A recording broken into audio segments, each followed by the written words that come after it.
My mother, I miss you. Bu, minta duit mau pergi kerja kelompok, pinta Rina maksa pada ibunya. Ibu sedang tidak ada uang nak, tinggal Rp. 20.000 inilah uang ibu untuk belanja besok, jawab ibu sambil mengeluarkan uang di saku celana beliau dengan harapan putrinya bisa memahami kondisi ekonomi keluarga saat ini. Untuk Rina aja ya bu, besok kan ibu udah gajian. Rina perlu uang untuk kerja kelompok, jawab Rina sambil merampas uang yang sedang dipegang ibunya. Ibu Ayu, ibunya Rina tercengang melihat sikap putrinya yang bisa setega itu kepada dirinya. Semenjak masuk SMK putrinya berubah. Dulu putrinya sering membantu mengerjakan pekerjaan rumah. Kadang Ibu Ayu sering bersenda gurau bersama Rina saat masak di dapur. Pernah terbesit di pikiran Ibu Ayu, mungkin memasukkan anaknya ke SMK adalah suatu kesalahan. Pergaulan di sekolah telah merubah putrinya menjadi anak yang royal dengan uang. Hampir setiap hari Rina minta uang untuk keperluan sekolah. Bahkan tak segan-segan ia meminta uang hanya untuk membeli baju baru setiap kali ada acara pesta ulang tahun temannya. Tapi Ibu Ayu tetap mengabulkan permintaan Rina demi kebahagiaan dan masa depan putrinya.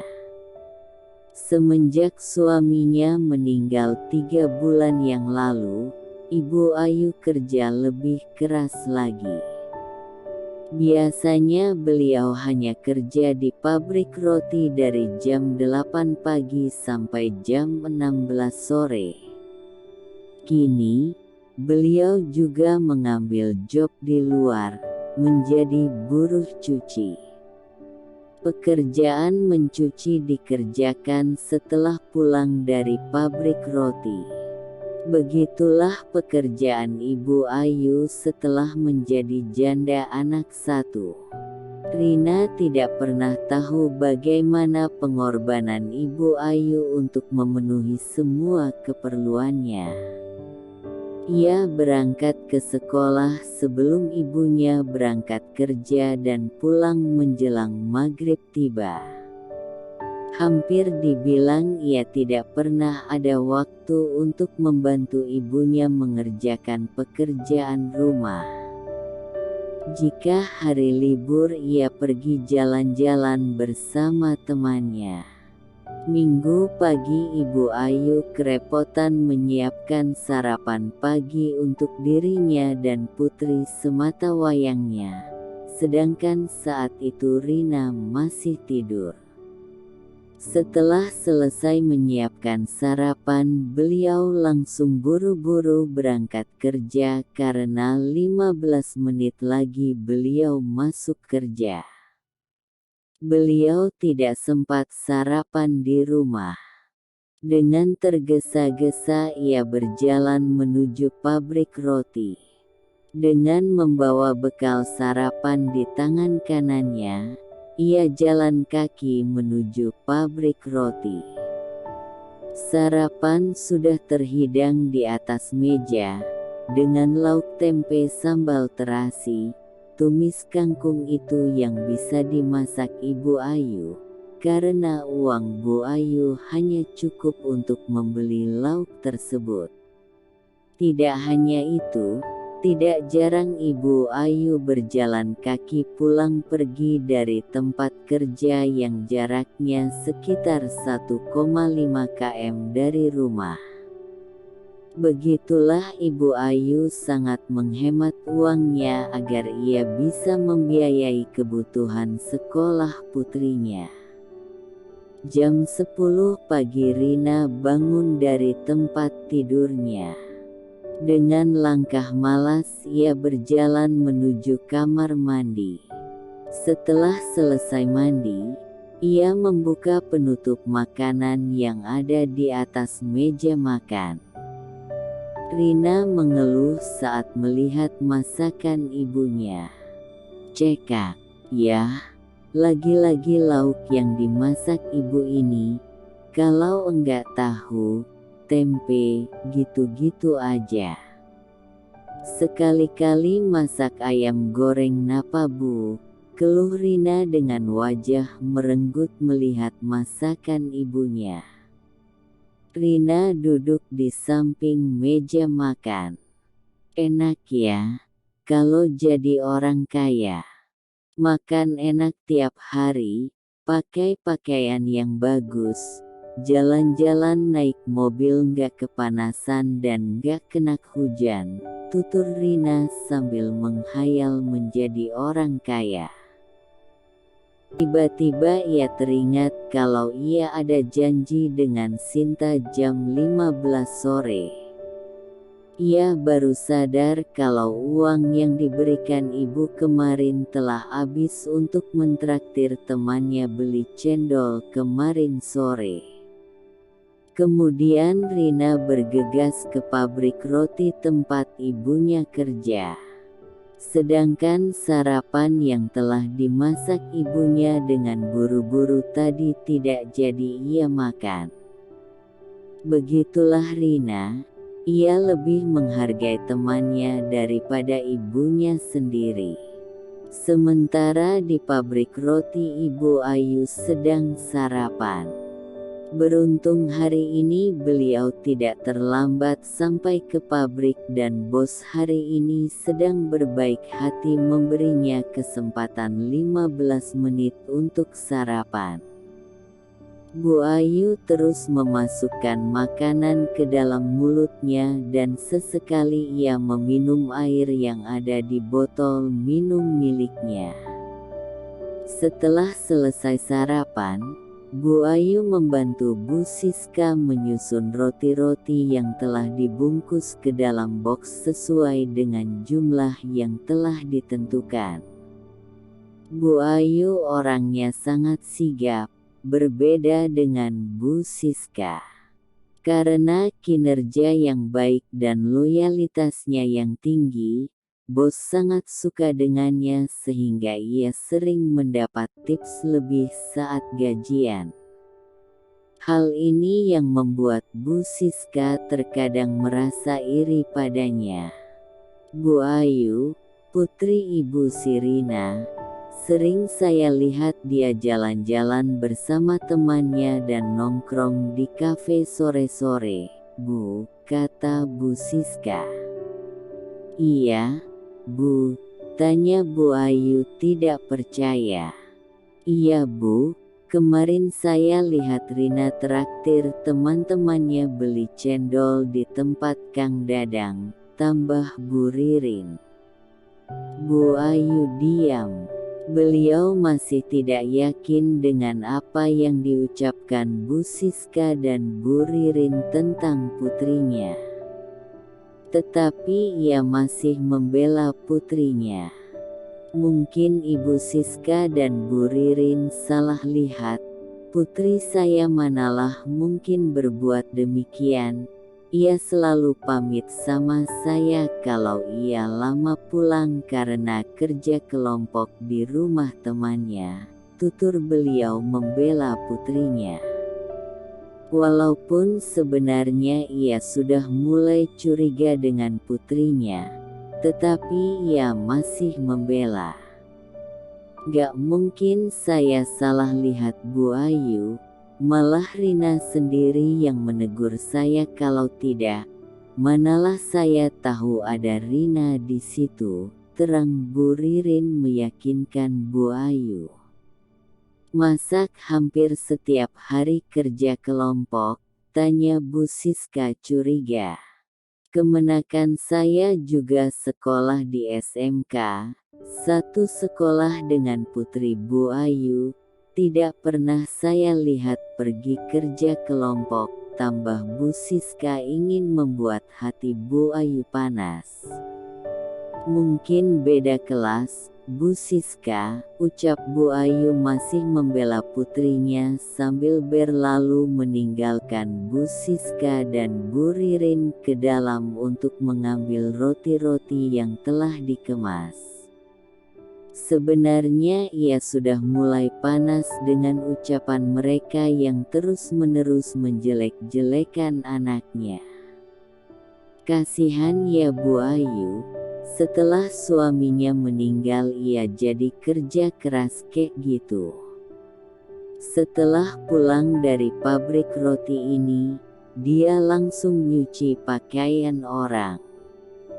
Sementara putrinya berfoya-foya di luar dengan temannya, ucap Bu Siska setengah berbisik agar tidak kedengaran oleh Bu Ayu. Bu Siska dari mana tahu? Tanya Bu Ririn penasaran. Bu Ririn tahu, Bu Ayu sering pulang pergi dari pabrik roti ini jalan kaki. Pernah saya tanya saat ketemu di jalan katanya ia ingin olahraga. Ya Allah, kasihan kali Bu Ayu. Capek kalilah, kerja di pabrik ini aja udah capek. Pulang pergi jalan kaki terus sampai di rumah lanjut nyuci pakaian orang.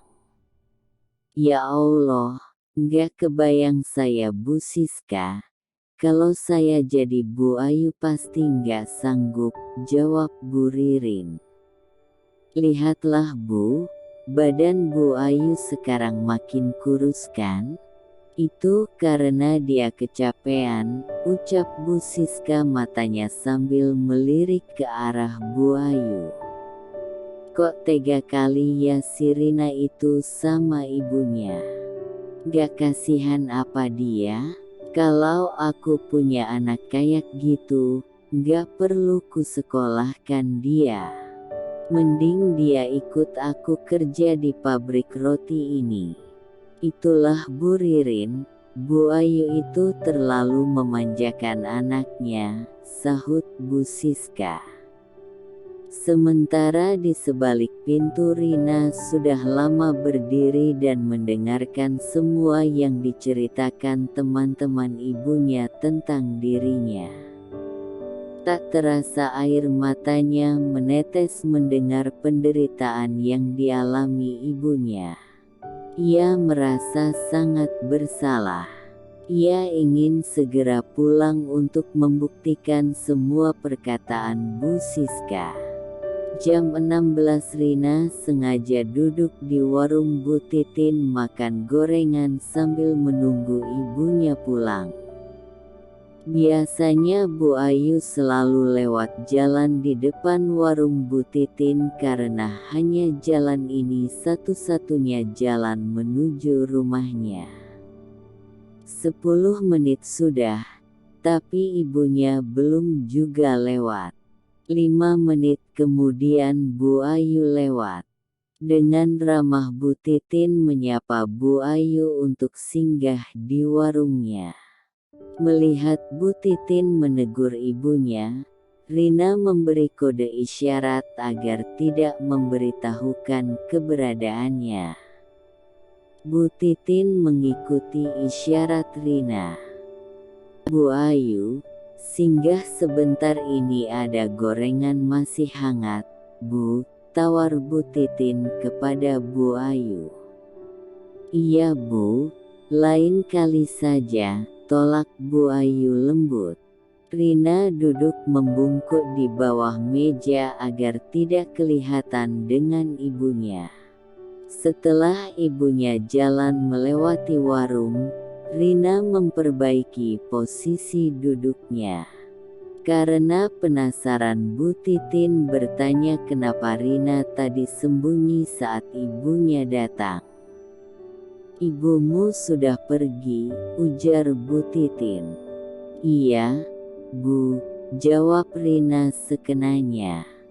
Kenapa kamu sembunyi saat ibumu datang? Tanya Bu Titin ingin tahu. Ibu nggak ngasih aku makan gorengan. Karena tadi malam aku batuk-batuk aja, Bu, jawab Rina bohong. Oh, Bu Titin mengangguk-angguk paham. Oh, ya Bu. Ini uangnya, tadi aku makan bakwan 3, pisang 2 ya Bu. Tapi Bu Titin janji, jangan bilang-bilang ibu ya, ucap Rina memelas. Oke. Rina berjalan mengendap-endap masuk ke rumahnya seperti maling. Perlahan ia membuka pintu agar ibunya tidak mengetahui keberadaannya. Dari dalam ia mendengar suara air dari kamar mandi. Rina terus berjalan sampai ke kamar mandi. Langkahnya berhenti saat di depan pintu kamar mandi. Ia melihat ibunya sedang mencuci pakaian yang sangat banyak dan sesekali tangan ibunya mengusap dahi yang basah karena berkeringat.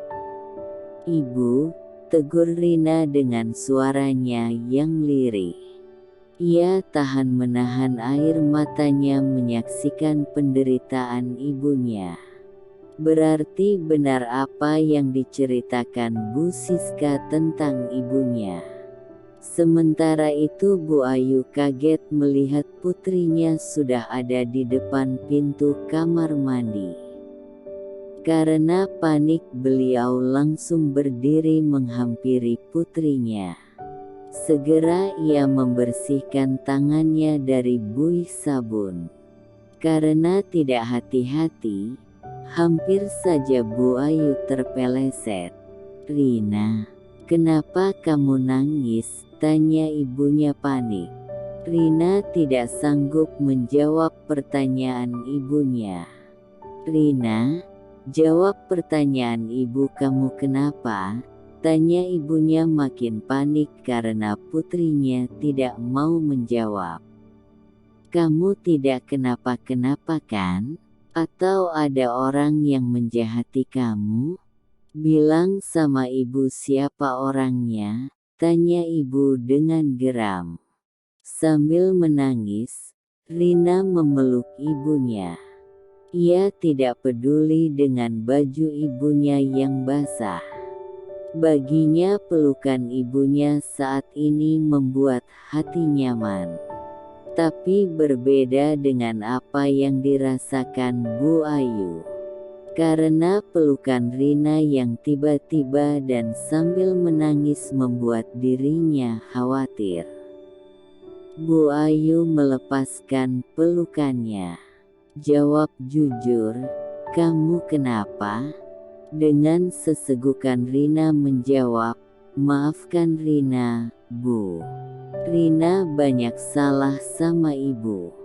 Rina sudah durhaka sama ibu. Selama ini Rina telah berbohong sama ibu kalau Rina sebenarnya tidak pergi kerja kelompok. Maafkan Rina, Bu. Rina akui kalau apa yang Rina lalui adalah hal yang salah. Maafkan Rina ya, Bu. Rengek Rina. Iya, ibu juga minta maaf.